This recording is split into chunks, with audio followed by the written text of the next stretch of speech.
હરિઓમ વિદ્યાર્થી મિત્રો, આજે આપણે ધોરણ 7 વિષય સામાજિક વિજ્ઞાન પાઠ આપણો 18નો બજાર. હવે આપણે બજાર શબ્દથી તમે અને હું બધા જ પરિચિત છીએ, બરાબર ને વિદ્યાર્થી મિત્રો? શું કામ કે બજાર શબ્દ આપણે જોઈએ જ્યારથી સમજણા થયા ત્યારથી આપણે બજારમાં જતા, એમ કહેવાય કે આપણી આસપાસ ઘણી બધી બજારો તમે જોઈ હશે, બરાબર ને? અત્યારે પણ તમે કાંઈ પણ વસ્તુ ખરીદવી હશે તો ભાઈ ક્યાં જાઓ છો? ભાઈ બજારની અંદર, બરાબર? બજારના પ્રકાર, બીજો પોઈન્ટ આપણો મહત્વનો છે કે ભાઈ બજારના પ્રકાર કેટલા છે. તો આપણે જોઈએ ભાઈ બજારના પ્રકાર, અલગ અલગ પ્રકારની બજાર જોવા મળે છે, બરાબર? આપણે જોઈએ છીએ તમારી નોટબુક, પેન્સિલથી માંડી અને જે બી ખરીદી કરવી હોય તો ભાઈ એના માટેની સ્પેશિયલ બજાર હોય ત્યાં જ આપણે ભાઈ જવું પડે છે, બરાબર? બજાર અલગ અલગ પ્રકારની આપણે જોવા મળે છે. મોટા સિટીની અંદર તમે રહેતા હો તો ભાઈ મોલ પણ જોવા મળે, નાની મોટી દુકાનો પણ જોવા મળે, બરાબર? એમ કહેવાય કે અલગ અલગ વસ્તુઓની બજાર આપણે જોવા મળે છે, જ્યાં એમ કહેવાય કે કોઈ પણ દાખલા તરીકે એક્ઝામ્પલ તરીકે આપણે જોઈએ તો ભાઈ બુક સ્ટોર હોય તો ભાઈ એની અંદર બધી બુક્સ જ મળતી હોય. એવી એમ કહેવાય કે એક હરોળમાં 8-10 દુકાન હોય તો ભાઈ અહીંયા બુક્સની જ માર્કેટ છે એવું આપણે કહી શકીએ છીએ, બરાબર? પછી કાપડની હોય તો ભાઈ અહીંયા કાપડની જ દુકાનો છે. ભાઈ સોના ચાંદીની વસ્તુની દુકાન હોય તો ભાઈ અહીંયા ઝવેરાતની દુકાન છે, બરાબર? એવું આપણે સ્પષ્ટ કહી શકીએ છીએ. તો બજારના અસંખ્ય આપણે નાના મોટા એમ કહેવાય કે ભાઈ પ્રકાર જોવા મળશે, બરાબર? ચીજવસ્તુની ખરીદી કરવા માટે આપણે હવે બજારની ખાસ જરૂર છે, બરાબર? બજાર હોય તો ભાઈ આપણે ચીજવસ્તુઓની ખરીદી કરી શકીએ. હવે આપણી આસપાસ આપણે જોઈએ તો ઘણી બધી વસ્તુઓ આપણે ખરીદી કરીએ છીએ દિવસ દરમિયાન, બરાબર? એક મહિના દરમિયાન તમે જોજો કે તમારા ઘરની અંદર એક મહિનાની અંદર વસ્તુઓ આવે છે, વસ્તુઓ વપરાય છે, બરાબર? એ ઉપરાંત આપણે ઇલેક્ટ્રિક વસ્તુ છે, બરાબર? એ સિવાયની એ વસ્તુઓ છે કે જેની આપણે ફર્નિચર છે, એ બધી જ વસ્તુઓની ખરીદી કરીએ છીએ, બરાબર? તો એ બધી જ ખરીદીઓની અંદર, ચીજવસ્તુઓની ખરીદીની અંદર આપણે બજારની ખાસ જરૂર છે. હવે તમે જુઓ કે આ બજાર છે એ વસ્તુઓ બને છે ત્યાંથી લઈ અને આપણે જોઈશું કે ભાઈ વસ્તુ બને છે એ પછી દુકાન સુધી કઈ રીતે પહોંચે છે, બરાબર? કોઈ પણ વસ્તુ છે, કાચો માલ હોય, હવે શાક માર્કેટ હોય તો ભાઈ શાક માર્કેટમાં શાકભાજી જ મળતી હોય. હવે ત્યાં આપણે નોટ અને પેન લેવા જઈએ તો એ વસ્તુ શક્ય નથી. તો શાકભાજી છે એ શાકભાજી ખેતરથી લઈ અને માર્કેટ સુધી પહોંચે છે, એ કઈ રીતે પહોંચે છે ભાઈ એના વિશે આપણે જાણવું જોઈએ, બરાબર? તો આપણે ખબર પડે કે ભાઈ કાચો માલ કઈ રીતે બને છે, પછી એ માલમાંથી વસ્તુ કઈ રીતે બને છે, હા? અને પછી એમ કહેવાય કે આપણી પેકિંગ થઈને આપણા સુધી પહોંચે છે, બરાબર? ઘણી પ્રોસેસ પછી એમ કહેવાય ભાઈ બજારની અંદર વસ્તુઓ આપણે મળે છે. પહેલા જ આપણે જોઈએ કે તમે તમારા કોઈ પણ વિસ્તારની અંદર રહેતા હોય, તો વિસ્તાર હોય કે ગામડું હોય, બરાબર? તો ભાઈ ત્યાં મહોલ્લા બજાર હોય, નાનું ગામ હોય તો ભાઈ એક વિસ્તારની અંદર એમ કહેવાય એક મહોલ્લાની અંદર બધી દુકાનો તમને જોવા મળશે. શાકભાજીની દુકાન હોય, સ્ટેશનરીની દુકાન હોય, ફરસાણની દુકાન હોય, બરાબર? કે જીવન જરૂરિયાતની જે પણ વસ્તુઓ છે એની હારબંધ દુકાનો તમને જોવા મળશે મહોલ્લા બજારની અંદર, બરાબર? ખાસ આપણે જોઈએ છીએ અનાજ કરિયાણાની દુકાન હોય, બરાબર? દૂધ, છાશ, દહીં, મસાલા, ગૃહ ઉદ્યોગ, પેન્સિલ, નોટબુક, એ ઉપરાંત આપણે જોઈએ છીએ કે દવા, બરાબર? આ બધી જ વસ્તુઓની દુકાન તમને મહોલ્લા બજારમાં જોવા મળે છે. આ દુકાનોની આપણે ઘરની આજુબાજુ જ હોય છે, બરાબર? પછી છે જરૂરિયાત સમયે દિવસ દરમિયાન ગમે ત્યારે ખરીદી કરી શકીએ છીએ. અને આ દુકાનો નિયમિત રીતે એમ કહેવાય કે ભાઈ એના સમયે ખુલે છે. આપણે ખબર જ છે કે દુકાનદાર હોય એ ભાઈ સવારનો થી સાંજ સુધી એ દુકાનો ખુલ્લી જ રહે છે, બરાબર? આપણે અમદાવાદ શહેરની અંદર રહીએ છીએ તો ભાઈ આપણી સિસ્ટમ અમદાવાદ શહેરની એવી છે કે ભાઈ સવારે દુકાન ખુલે તો પછી સાંજે જ બંધ થાય, બરાબર? આખો દિવસ એમ કહેવાય કે કોઈ પણ દુકાન છે તો ભાઈ અમદાવાદની અંદર કોઈ પણ દુકાન ભાઈ આખો દિવસ ખુલ્લી રહે છે. ભાઈ વચ્ચે બંધ થતી નથી, બરાબર. જ્યારે એમ કહેવાય કે બીજા શહેરો લઈ લો, બીજા ગામડા લઈ લો, તો ત્યાં દરેકની પોતપોતાની એમ કહેવાય ભાઈ સિસ્ટમ, બરાબર. ઘણા એમ કહેવાય બપોરે બંધ કરી દેતા હોય જમવા જતા હોય ત્યારે, બરાબર. અથવા તો બપોરના 1 થી 4 ના સમયમાં તમને દુકાનો બંધ જોવા મળે. શું કામ ભાઈ એ સમયની અંદર ભાઈ એમ કહેવાય ભાઈ દુકાન બંધ રાખે છે. એટલે દરેકની એમ કહેવાય ભાઈ રુચિ પદ્ધતિ બધી અલગ અલગ આપણે જોવા મળે છે. હવે એ ઉપરાંત આપણે જોઈએ કે બીજો પોઈન્ટ આગળનો આપણે છે ગુજરી કે સાપ્તાહિકી બજાર, બરાબર. ગુજરી બજાર એટલે કે જ્યાં એમ કહેવાય કે બજારની અંદર નિશ્ચિત દિવસે જ અઠવાડિયામાં એમ કહેવાય કે એકાદ દિવસે અથવા તો ભાઈ સપ્તાહની અંદર એકાદ દિવસે ભાઈ એ વિસ્તારની અંદર બજાર ભરાતી હોય, બરાબર. એને ગુજરી બજાર અથવા તો ભાઈ એ સાપ્તાહિકી બજાર તરીકે ઓળખીએ છીએ. હવે આ બજારની અંદર આપણે જોઈએ છીએ કે ઘણી બધી વસ્તુઓની દુકાન આપણે જોવા મળે છે, બરાબર.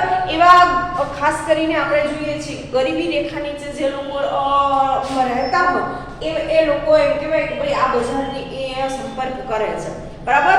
આપણે જોઈએ છીએ આપણે ત્યાં એમ કહેવાય કે એક પૈસાદાર વર્ગ પણ છે અને એક એમ કહેવાય કે ભાઈ ગરીબ વર્ગ પણ છે. આ બે વચ્ચે એટલો મોટો તફાવત છે ભાઈ એની ખરીદી કરવાની બજાર આપણે જુદી જુદી જોવા મળશે. કોઈ કરોડપતિ માણસ તમને ક્યારેય ગુજરી બજારમાં જતો જોવા મળશે નહીં, બરાબર. ગુજરી બજારની અંદર અથવા તો કોઈ સાપ્તાહિકી જે બજાર છે ત્યાં એમ કહેવાય ભાઈ નાના માણસો આપણે જોવા મળે છે. ખરીદી મુજબ એમ કહેવાય પોતાની જરૂરિયાત મુજબ એ લોકો ખરીદી કરે છે. નાના વેપારીઓ તેમજ કારીગર વર્ગ રોજગાર મેળવી શકે છે, બરાબર.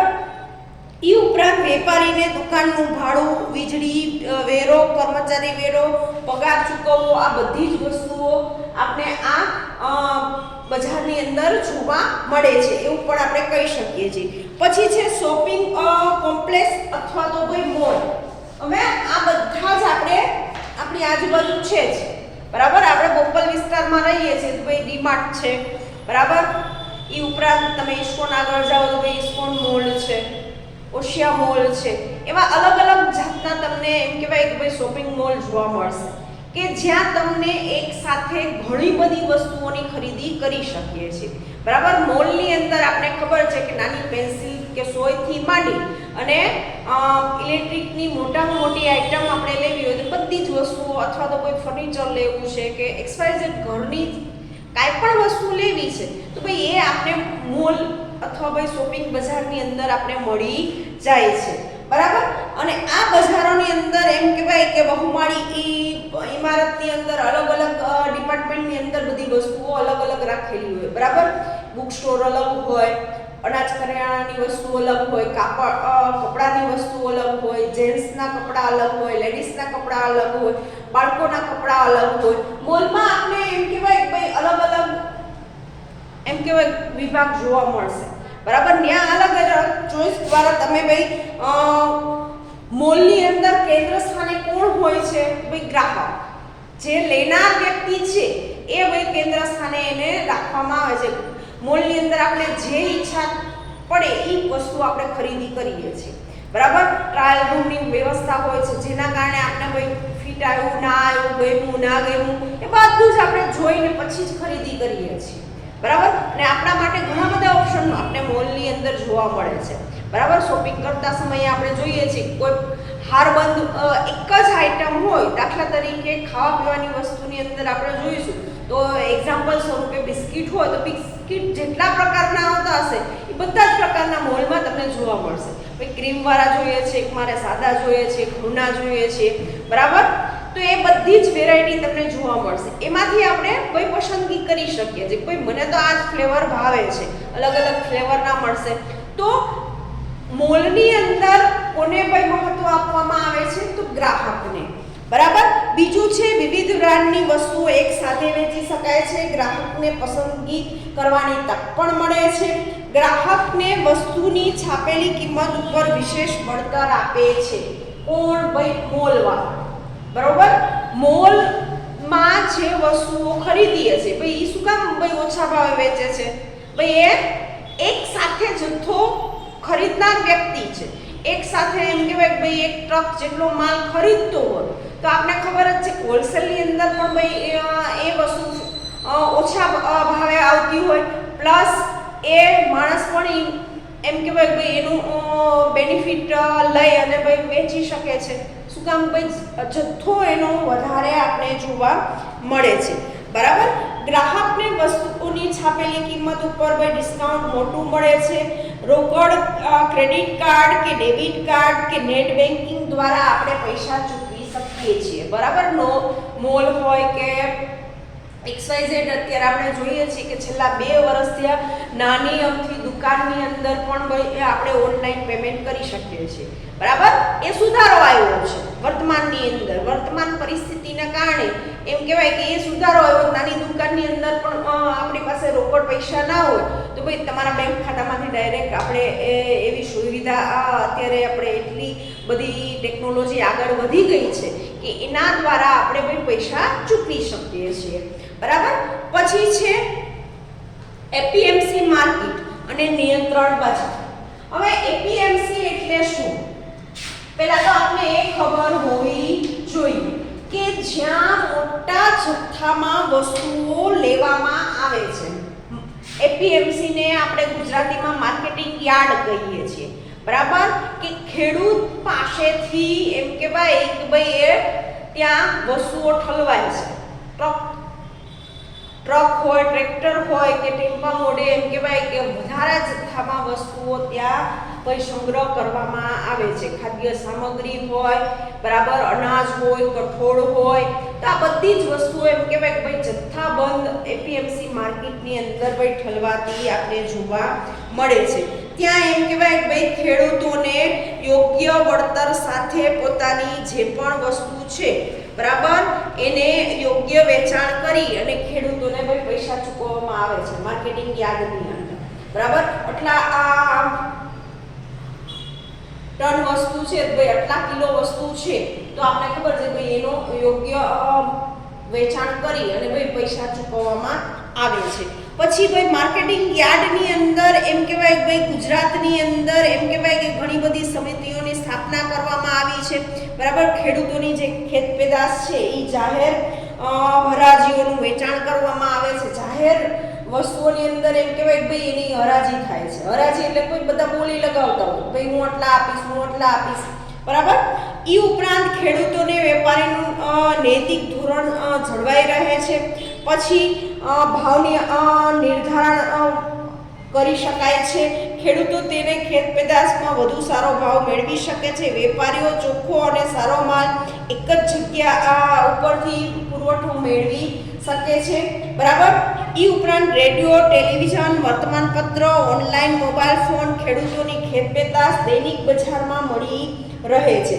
ખેડૂતને માર્કેટિંગ યાર્ડમાં એમ કહેવાય રાત્રિ રોકાણ, નિવાસની સુવિધા, તેના પાકને સંગ્રહ કરવા ગ્રાઉન્ડ વગેરેની સગવડ પણ મળે છે. એપીએમસી જ્યાં માર્કેટ હોય ત્યાં ભાઈ એમ કહેવાય ગામડેથી ખેડૂતો આવ્યા હોય, જથ્થાબંધ માલ સાથે આવ્યા હોય ભાઈ એને રહેવા, ખાવા, પીવાની બધી જ સગવડો એમ કહેવાય કે ભાઈ માર્કેટિંગ યાર્ડમાં કરવામાં આવે છે. શું કામ ભાઈ એને યોગ્ય વળતર મળી રહે, એની જે ખેત પેદાશ છે એ ખેત પેદાશ યોગ્ય જગ્યાએ યોગ્ય રીતે મળી રહે એ માટે આવી વ્યવસ્થા પણ થયેલી આપણે જોવા મળે છે. છેલ્લો પોઈન્ટ આપણો છે ભાઈ ઓનલાઈન બજાર. હવે ઓનલાઈન બજારની અંદર તમે હું બધા જ વસ્તુ જાણીએ છીએ. બરાબર.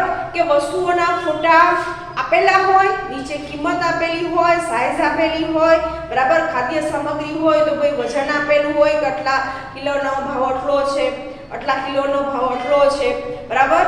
તો એમ કહેવાય કે પેકિંગ થી માંડીને બધી જ વસ્તુઓ ઓનલાઈન આપણે અત્યારે વર્તમાન પરિસ્થિતિ છેલ્લા 2 વર્ષથી આપણે ઘણું બધું ઓનલાઈન ખરીદી કરી છે. બરાબર. આપણે જોઈએ છીએ ઘણી બધી મોલ છે. બરાબર. તો એની અંદર આપણે જોઈએ છીએ મોટી મોટી ખરીદી પણ કરી શકીએ છીએ. ઇલેક્ટ્રિક આઇટમથી માંડીને ફર્નિચરથી માંડીને બધી જ વસ્તુ આપણે ઓનલાઈન બજાર, કપડાથી માંડીને બધું જ કરિયાણાથી માંડીને બધી જ વસ્તુ આપણે ઓનલાઈન માર્કેટ ચાલે છે. બરાબર. કે એવી સિસ્ટમ આખી એ ગોઠવાયેલી છે કે ભાઈ ક્યાંય જવાની જરૂર પડતી નથી. વર્તમાનમાં આપણે બજારે જવાની આળસ હોય, ઘણાને પાસે સમય ન હોય, બરાબર, ઘરના બધા જ વ્યક્તિ એમ કહેવાય કે ભાઈ નોકરી કરતા હોય તો વસ્તુ લાવવાનો સમય ના હોય તો ભાઈ લિસ્ટ સિલેક્ટ કરી અને આપણે ભાઈ પૈસા ચૂકવી દીધા હોય, બરાબર, તો ઘરે આવીને માણસ આપણે જોઈએ છે બધી જ વસ્તુઓ આપણે આપી જાય છે. એને આપણે ઓનલાઈન બજાર તરીકે ઓળખીએ છીએ, બરાબર. હવે ઓનલાઈન બજારની અંદર એમ કહેવાય કે ટીવી પરથી કે ડિજિટલ પેમેન્ટ કરી શકીએ છીએ, સીધું પેમેન્ટ આપણે બેંકમાંથી કરી શકીએ છીએ, બરાબર. ઓનલાઈન ખરીદી કરતી વખતે ઘણીવાર આપણે જોઈએ છીએ ઘણા બધા વસ્તુમાં આપણે છેતરાઈ જાય છે, બરાબર. તમે પરફેક્ટ વાંચ્યું ના હોય, બરાબર, સાઈઝ હોય કે કિંમત હોય ને એમાં આપણે છેતરપિંડી રહે છે. હવે આપણે ઓનલાઈન બજારના ગેરફાયદા પણ છે અને સાથે સાથે ફાયદા પણ છે, બરાબર. ફાયદો એ છે કે આપણો સમય બચે છે, બરાબર, પણ ગેરફાયદો એ છે કે ભાઈ એમાં એક જ વસ્તુ આવી, બરાબર. ઘણીવાર એવું થાય છે કે આપણે સિલેક્ટ કર્યું એ વસ્તુ આવતી નથી, બીજી વસ્તુ આવે છે, હે, તો આપણે ત્યાં એમ કહેવાય કંઈક નુકસાન ભોગવવું પડે છે. આપણે ખબર છે કોઈ પણ વસ્તુ આપણે જ્યાં સુધી નજરે ના જોઈ હોય, બરાબર, નજરે જોયું હોય તો ભાઈ આપણે ખબર છે કે ભાઈ આનું મટીરિયલ કેવું છે, કાપડ કેવું છે, બરાબર, એ બધી જ વસ્તુઓની ચકાસણી કરીને પછી આપણે ખરીદી કરીએ છીએ. જ્યારે ઓનલાઈન બજારની અંદર એ ઓપ્શન હોતો નથી, તમને કલર ને સાઇઝ ને બધું લખેલું હોય, પછી તમે ક્લિક કરી દો કે ના મારે આ જોઈએ છે તો આવી જાય, બરાબર. પછી એમાં કાંઈ પણ ફેરફાર આપણે કરી શકતા નથી. એટલા માટે આપણે કહીએ છીએ કે ઓનલાઈન બજાર આપણી પાસે કોઈ જ ઓપ્શન ના હોય તો ઓનલાઈન બજારનો ઉપયોગ કરે છે લોકો, બરાબર. તો એ ઉપરાંત આપણે જોઈએ કે બજારની આજુબાજુ શું હોય છે. આગળનો ટોપિક છે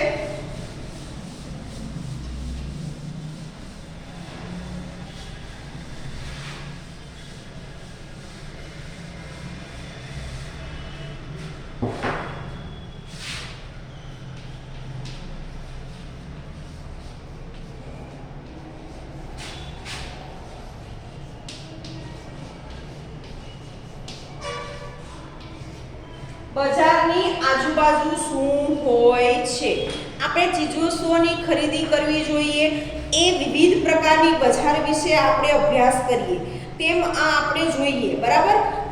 આ ઉપરાંત આપણે જોઈએ છીએ કે દુકાનો તેમની દુકાનો માટે માલ સામાન ક્યાંથી ખરીદી કરે છે, ચીજવસ્તુઓનું ઉત્પાદન, કારખાના, ગૃહ ઉદ્યોગ, ખેતર, બરાબર. પરંતુ આપણે સીધા જ કારખાના કે ખેતરમાંથી ચીજવસ્તુઓની ખરીદી કરી શકતા નથી. જે વેપારી મોટા પ્રમાણમાં ખેતર અને કારખાના કે ઘરોમાં ઉત્પાદિત થતો માલ સામાન ખરીદી લે છે એને જથ્થાબંધ વેપારી કહે છે. આમ માલ સામાન નાના વેપારી દુકાન વચ્ચે વેચાય છે. આમ ખરીદ વેચાણ કરનાર બંને વેપારી જ હોય છે. આપણે દુકાન કે વેપારી પાસેથી વસ્તુ ખરીદીએ છીએ તે છૂટક વેપાર કહેવાય છે. હવે અહીંયા આપણે જોયું છે બજારની આજુબાજુ શું છે, તો આપણે જોઈએ છીએ કે ભાઈ કાચો માલ ક્યાંથી આવતો હશે, બરાબર. આપણે કાપડની વસ્તુ લઈએ તો ભાઈ કાપડ તમે જુઓ છો અલગ અલગ સાઈઝના ઘણા બધા કપડા આપણે જોવા મળે, ભાઈ એ ક્યાં બનતા હશે, કાપડ ક્યાંક બીજી જગ્યાએ બનતું હશે, બરાબર, સીવાતું કોઈ બીજી જગ્યાએ હશે અને પેકિંગ ક્યાંક બીજી જગ્યાએ થઈને પછી એમ કહેવાય કે ભાઈ મોલ, માર્કેટ, દુકાન એની અંદર એ વસ્તુઓ પહોંચે છે, બરાબર. સીધી એમ કે ભાઈ આપણા સુધી પહોંચતી નથી. એ નાનો દુકાનદાર હોય કે મોલ હોય, બરાબર, કોઈ પણ વ્યક્તિ છે ભાઈ એ વાયા એમ કે ભાઈ આ વસ્તુઓ પહોંચે છે. હવે ખાસ આપણે જોઈએ તો બે પ્રકારના દુકાનદાર આપણે જોવા મળશે. એક હોલસેલ માર્કેટ છે અને એક ભાઈ દુકાનદાર છે. હવે એ કેવો વેપાર કરે છે ભાઈ છૂટક. એમના પાસે જથ્થો કેવો હોય, લિમિટેડ હોય, બરાબર. જ્યારે હોલસેલર પાસે જથ્થો કેટલો તમને જોવા મળશે, વધારે, બરાબર.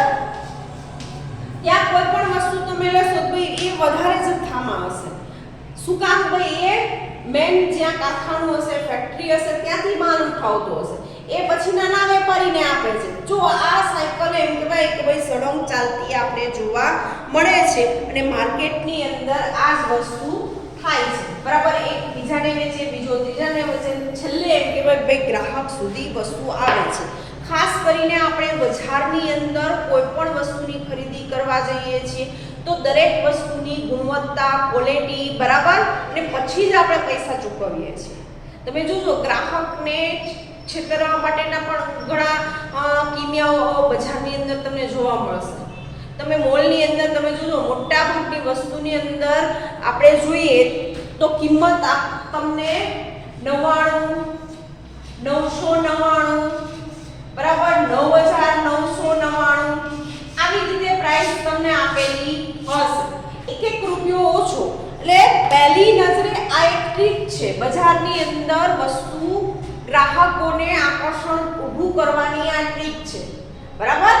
હકીકતમાં એ વસ્તુ આપણે 100 રૂપિયામાં જ પડે છે. 99 રૂપિયાની વસ્તુ હોય તો એ 100 રૂપિયામાં જ પડે, બરાબર. પણ આપણે એમ થાય કે 99 રૂપિયામાં જ છે. પહેલી નજરે આપણે એમ થાય કે ભાઈ આનો ભાવ ઓછો છે, પણ જો એને 100 રૂપિયા લખ્યા હોય તો આપણે પહેલા વિચારીએ ઓહો આનો તો ભાવ 100 રૂપિયા છે, બરાબર. 1 રૂપિયો ઓછો કરી અને ભાઈ લોકોને આકર્ષણ માટેનું આ એમ કહેવાય ભાઈ એક ટ્રીક છે. આવી અસંખ્ય ટ્રીક તમને બજારમાં જોવા મળશે. સેલ સ્વરૂપે પણ આપણે એમ કહેશે કે ભાઈ અહીંયા સેલ લાગેલો છે, બરાબર. MRP થી ઓછી કિંમતની વસ્તુઓ અહીંયા મળે છે, બરાબર. તો ખાસ એ વસ્તુઓની ગુણવત્તા ચેક કરવી ભાઈ એ ગ્રાહકની જવાબદારી છે, બરાબર. એ વસ્તુ આપણે ગ્રાહકે જોવી પડે. હવે ઈ ઉપરાંત આપણે જોઈએ છીએ કે આ બધો જ માલ કારખાનાથી માંડીને ચીજવસ્તુઓ બને છે એ ખરીદ વેચાણ થતું જેનાથી આપણે અજાણ હોઈએ છીએ. ઘણીવાર આપણે જોઈએ કે ભાઈ આ માલ ક્યાંથી આવતો હશે, કઈ રીતે આવતો હશે, તો ભાઈ એ વસ્તુથી આપણે અજાણ છીએ. ભાઈ ઘણા લોકોને એ પણ ના ખબર હોય ભાઈ આ આવતું હશે, બરાબર. આપણે એવું વિચારતા હોઈએ છીએ. પછી આપણે જોઈએ છીએ કે બજારમાં સમાનતા.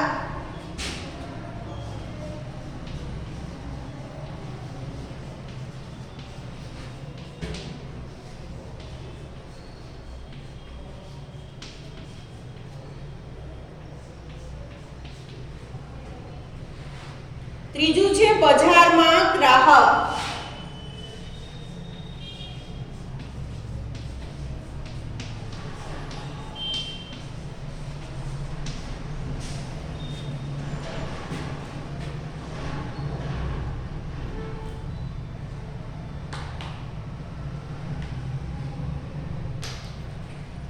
હવે આપણે જોઈશું કે આપણી આસપાસ બજાર વિશે જાણ્યું, કારખાના વિશે જાણ્યું, ખેતી ઉત્પાદન વિશે જાણ્યું, માલ સામાન વેચનાર અને પછી છેલ્લે એનો ખરીદનાર ગ્રાહક બને છે. આ બધી જ વસ્તુઓ આપણે જોઈ, બરાબર. ગુજરી બજારથી માંડી મોલ સુધી આપણે દુકાનદારોની માહિતી મેળવી. આ બંને દુકાનદાર વચ્ચે એક મોટો ફરક છે. એક થોડો પૈસાથી છૂટક વેપાર કરવાનો નાનો દુકાનદાર છે અને બીજો મોલ કે કોમ્પ્લેક્સ ના વધુ નાણાં રોકનાર મોટો દુકાનદાર છે. એ મેં તમને પહેલા જ સમજાવ્યું. ભાઈ એક પક્ષ એવો છે ભાઈ એ વધારે જથ્થામાં માલ ખરીદી શકે છે અને એક પક્ષ એવો છે કે ભાઈ એનું લિમિટેડ છે, બરાબર. થોડી થોડી વસ્તુઓ ખરીદી અને એ વેચે છે. એ આપણે નાનો વેપારી કહી શકીએ છીએ, બરાબર. એમ કહેવાય કે પોતાનો નફો બાદ કરી અને છૂટક વેપાર કરતા આપણે જોવા મળે છે. બજારની અંદર તમને આ જ વસ્તુ જોવા મળશે, બરાબર. તો આ વિડીયોની અંદર અહીંયા સુધી રાખીશું. આગળની માહિતી ભાઈ આપણે આગળના વિડીયોની અંદર જોઈશું.